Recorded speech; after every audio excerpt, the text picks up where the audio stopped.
И от градския транспорт на София към бъдещето ни, космически асансьор, който да извежда хора в орбита. Експертите признаха, че идеята се вмества напълно в рамките на възможното.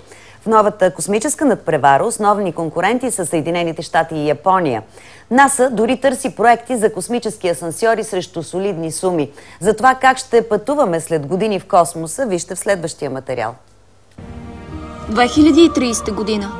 Вратите на асансьор с цилиндрична форма се затварят и той започва да се движи към звездите. По въже изграден от въглеродни нанотръби, асансьорът достига космическа станция.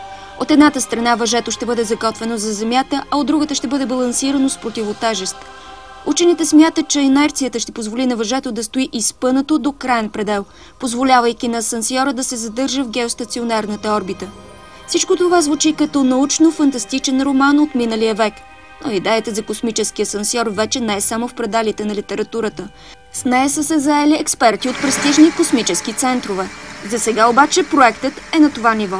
Проблемът е, че все още не е изобретено достатъчно здраво въже. Технологията, която тласна напред над преварата за първия космически асансьор, се базира на въглеродните нанотръби. Този материал е лек и притежава разтегателна сила, която е 180 пъти по-голяма от тази на стоманен кабел.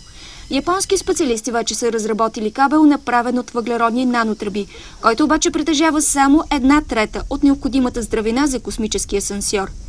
В Япония идеята е толкова завладяваща, че с нея са се заели дори и децата.